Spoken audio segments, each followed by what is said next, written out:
Hi hello నమస్తే welcome. నేను మీ host అక్షర విహారీ. ఈరోజు మనతో పాటు స్టూడియోలో ప్రముఖ ఆధ్యాత్మికవేత్త, ప్రముఖ వాస్తు సంఖ్య సిద్ధాంతి, మహాగౌరి ఉపాసకులు దింటకుర్తి మురళీకృష్ణ గారు ఉన్నారు. గురుగారితో మాట్లాడదాం. హలో గురుగారు. నమస్తే అమ్మ. హరి ఓం శివ. సార్, రీసెంట్గా జరిగిన ఎలక్షన్స్ గురించి మీలాంటి సిద్ధాంతులే చాలామంది రకరకాల ప్రొడిక్షన్స్ అనేవి చెప్పారు. అయితే చాలామంది జనాలు కూడా కొన్ని వేల కోట్లు ఇలా సిద్ధాంతులు చెప్పిన ప్రొడిక్షన్ మీద నమ్మి ఇన్వెస్ట్ చేశారు, అంటే బెట్టింగ్ చేశారు. సో బట్ చాలామంది అనుకునే అన్నీ తారుమారు అయిపోయాయి. చాలా తక్కువ మంది ప్రెడిక్ట్ చేసింది మాత్రమే, ఇప్పుడు మీరు చెప్పినట్టుగా చాలా తక్కువ మంది ప్రెడిక్ట్ చేసిన మాత్రమే నిజాలు అయ్యాయి. దాని అర్థం చాలామంది చెప్పినవి తప్పనే కదా. సో బెట్టింగ్ చేసిన వాళ్ళు కూడా చాలామంది కొన్ని వేల కోట్లు అనేది నష్టపోయారు.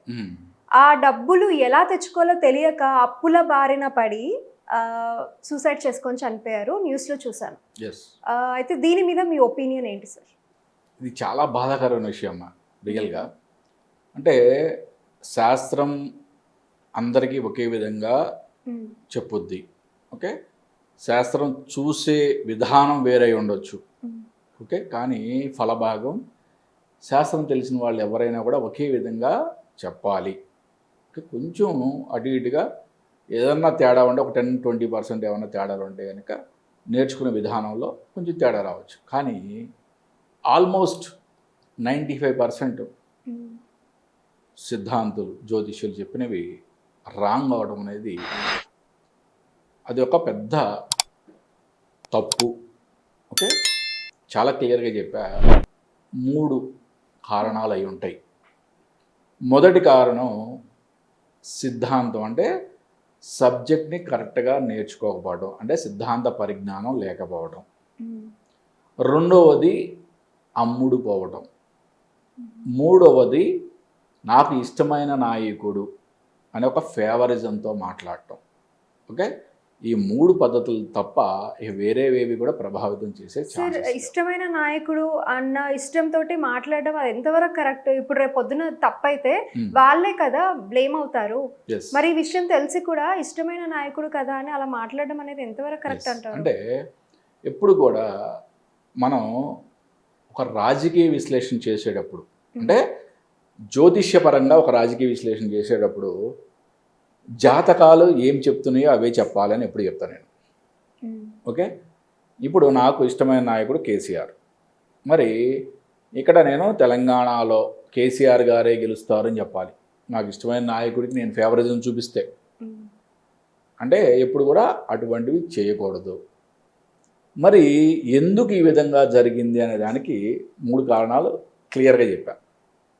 ఒకటి శాస్త్ర పరిజ్ఞానం లేకపోవడం, రెండోది అమ్ముడుపోవడం, మూడోది ఫేవరిజం చూపించడం. ఫేవరిజం చూపించి చెప్పడం వలన ఓకే రేపొద్దున వాళ్ళకే కదా ఇబ్బంది అని అడుగుతున్నావు నువ్వు. ఒకటి ఇక్కడ నేను చాలా ఇంపార్టెంట్గా చెప్పదలుచుకున్న మెయిన్ ఇంపార్టెంట్ పాయింట్ ఏంటంటే, జ్యోతిష్య శాస్త్రం అంటే ఇంత అద్భుతమైన మన భారతదేశంలో జ్యోతిష్యాన్ని మూఢంగా నమ్మేవాళ్ళు ఇప్పటికీ ఉన్నారు. జ్యోతిష్యాన్ని శాస్త్రంగా కాదు, మూఢంగా నమ్మేవాళ్ళు.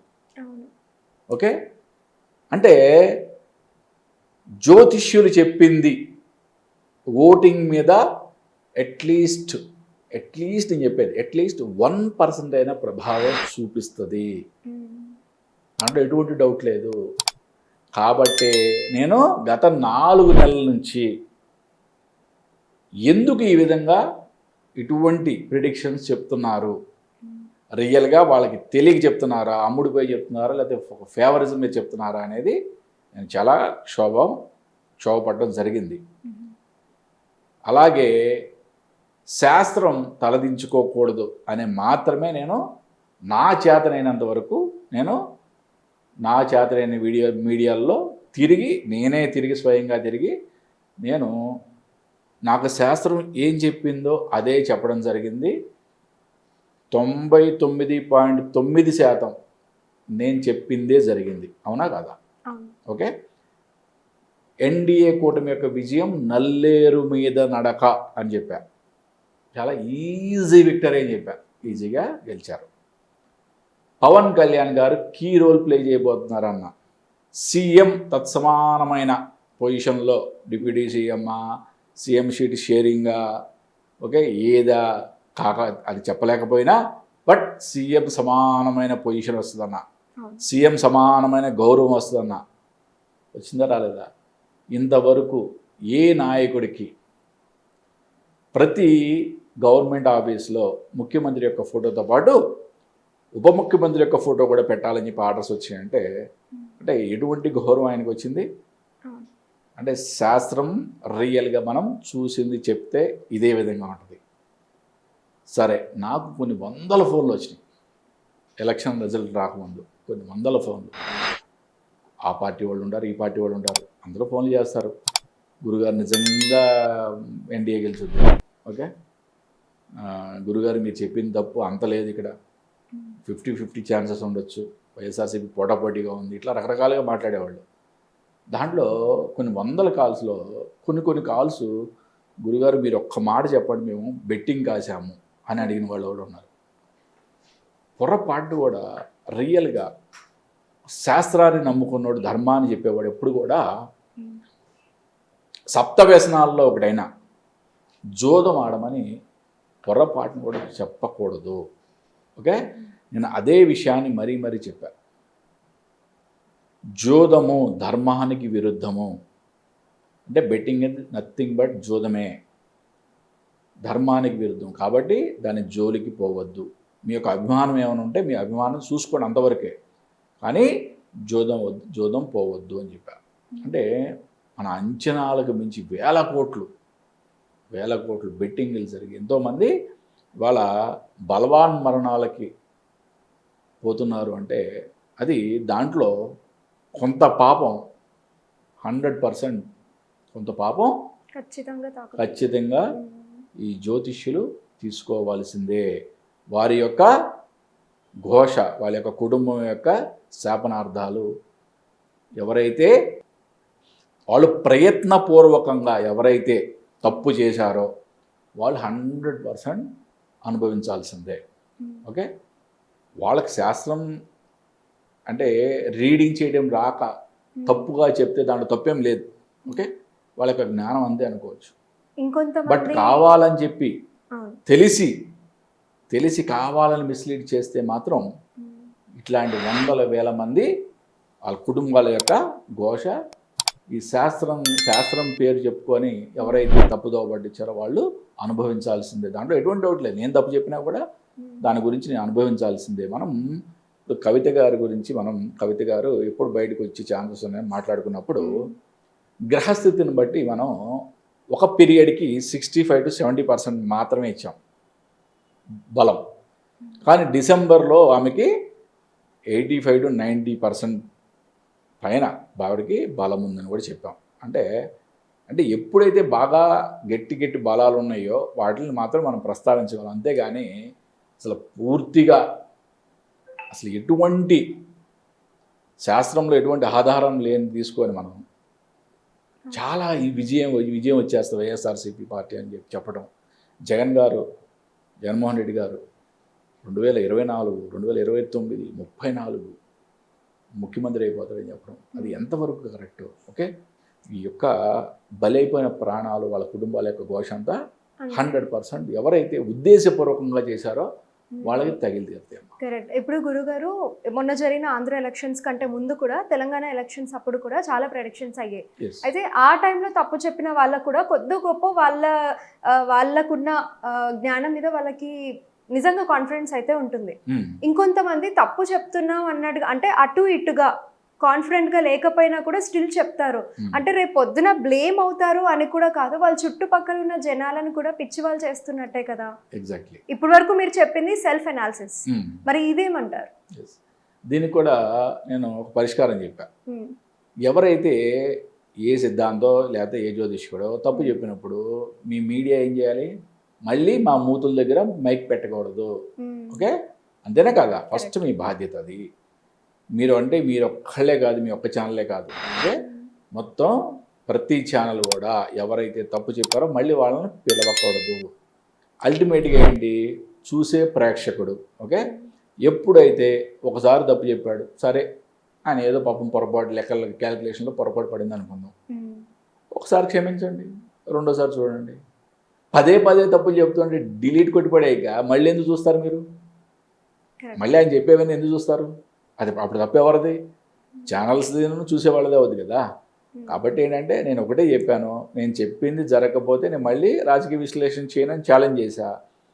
ఒకటి ఆ తల్లిదయ వల్ల, నా శాస్త్రం గొప్పతనం వల్ల నేను చెప్పింది అక్షరాల జరిగింది. జరగకపోతే ఏం చేయాలని కూడా నేను చెప్పా చాలా క్లియర్గా మళ్ళీ. ఓకే, మళ్ళీ మనం వాడి జోలికి పోకూడదు. ఓకే, మనం చెప్పే విధానంలో ఇంత పర్సంటేజ్ అని చెప్పినప్పుడు అక్కడ నీకు ఎక్కడ తప్పు లేదు. అలా కాకుండా నువ్వు చెప్పేది ఒక ప్రభావితం చేసే లెవెల్లో చెప్పేసినప్పుడు అది జరగకపోతే ఆ ప్రభావం ఎంతవరకు ఉంటుంది అనేది కూడా మనం ఆలోచించుకోవాలి కదా. అంటే మీడియా యొక్క ఇక్కడ ఇంపార్టెంట్ రోల్ ఉంది కాబట్టి మీడియా ప్రోత్సహించకూడదు. ఓకే, నేను చాలా మీడియాలో ఇప్పటికి కూడా చూస్తున్నా.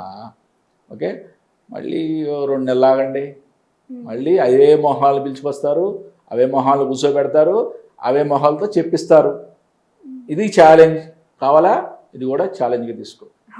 ఓకే, మనం శాస్త్రాన్ని భ్రష్టు పట్టిస్తున్నాము అని మాత్రమే నేను ఇంత గట్టిగా చెప్పడం జరిగింది. ఓకే, మీడియా మారదు, ఎవ్వడు మారడు. ఓకే, కాబట్టి చూసే ప్రేక్షకుడే మారాలి. కరెక్ట్ అండి. ఇప్పుడు మీరు ఇందాక మీడియాని అడిగారు కదా, ఇప్పుడు ఒక యాంకర్గా నేను చెప్తున్నాను, నేను జస్ట్ యాంకర్, ఒక యాంకర్గా చెప్తున్నాను. ఇక్కడికి వచ్చి కూర్చొని చెప్పే వాళ్ళు చాలా మంది ఉన్నారు. నేను డివోషనల్ కూడా చాలా చేశాను. అయితే ఒక యాంకర్ ప్లేస్లో ఉన్న వాళ్ళకి ఖచ్చితంగా ఆ పర్సన్ ఏంటి అనేది అయితే అర్థమవుతుంది.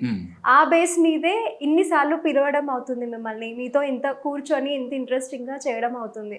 సో డెఫినెట్గా ఒక యాంకర్కి అయితే వీళ్ళు చేసేది అంటే ఇలా ఒక సిద్ధాంతం తీసుకొని కూర్చోబెట్టి వాళ్ళ ప్రెడిక్షన్ వింటుంటే వాళ్ళు ఎంత కాన్ఫిడెంట్గా ఇస్తున్నారు, రేపు పొద్దున ఇది అయితే ఏంటి పరిస్థితి అన్న భయం యాంకర్కి కూడా ఉంటుంది. ఎగ్జాక్ట్లీ. అంటే ఇప్పుడు మనం ఆన్లైన్లో మాట్లాడుకునే ఉంటే ఆఫ్లైన్లో మాట్లాడుకుంటాం. ఒకసారి కెమెరా ఆఫ్ అవ్వగానే మాట్లాడుకునేది ఏముందమ్మా అది ఇదని మాట్లాడారంటే అయిపోయింది వాళ్ళ కాన్ఫిడెన్స్.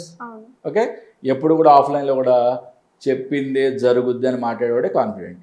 అంతే. అంటే ఫస్ట్ 100% మీడియాకి ఒక పిక్చర్ వచ్చేస్తుంది. ఓకే, 100% నేను చెప్పేది కరెక్టా కాదా అనేది. దాన్ని బట్టి వాళ్ళు కూడా ఏంటంటే రేపొద్దున ఇంటర్వ్యూ చేయాలా వద్దని వాళ్ళు నిర్ణయించుకోవాలి. ఇది ఎందుకంటే ఇది ఒక రోజుతో అయ్యేది కాదమ్మా. ఇది నిరంతరంగా జరిగేదే. అంటే ఓన్లీ రాజకీయం అంటే ఇది ఒకటే కాదు కదా. ఈ ఒక్క జనరల్ ఎలక్షన్లే కాదు, ఎన్నో ఎలక్షన్లు వస్తూ ఉంటాయి మధ్యలో. దీనికన్నా ఘోరాతిని ఘోర లోకల్ ఎలక్షన్లో ఇళ్ళకి ఇళ్ళు పొలాలకు పొలాలు మొత్తం తాకట్లు పెట్టి దిగేవాళ్ళు ఉంటారు సర్పంచ్ ఎలక్షన్లకి. ఓకే, ఏం ఎలక్షన్లు దీనికి డబల్ జరుగుతాయి. అప్పుడు జరిగే పరువు మర్యాదల కోసం చేసే పోటీలు భయంకరంగా ఉంటాయి. అప్పుడు కూడా భయంకరంగా వీళ్ళందరూ ముందుకు వస్తారుగా. సోకాళ్ళు సిద్ధాంతులు, సోకాళ్ళు జ్యోతిష్యులు ముందుకు వచ్చి మళ్ళీ చెప్తారు, మళ్ళీ గొర్రెలాగా మన వెనకాల పడతానంటాం. తప్పు 100% చెప్పేవాళ్ళు ఎప్పుడు తప్పు ఉండదమ్మా. ఓకే, ఎందుకంటే వాడు ఎలాగైనా వాడి నాలుకని మార్చుకోవాళ్ళు. చెప్పే కదా, ఇప్పుడు 2 సార్లు క్షమాపణ చెప్పారు, 3 సార్లు క్షమాపణ చెప్పారు, మళ్ళీ వస్తారు, మళ్ళీ చెప్పుకుంటారు, అది మామూలే. ఓకే, ఫస్ట్ బాధ్యత ఎవరిది? మీడియాది. లాస్ట్ బాధ్యత ఎవరిది? చూసే ప్రేక్షకుడు. ఓకే, సో ఏదైనప్పటికీ మీ అభిప్రాయం మాకు షేర్ చేసినందుకు చాలా థ్యాంక్స్ గురుగారు. నమస్తే. హరి ఓం.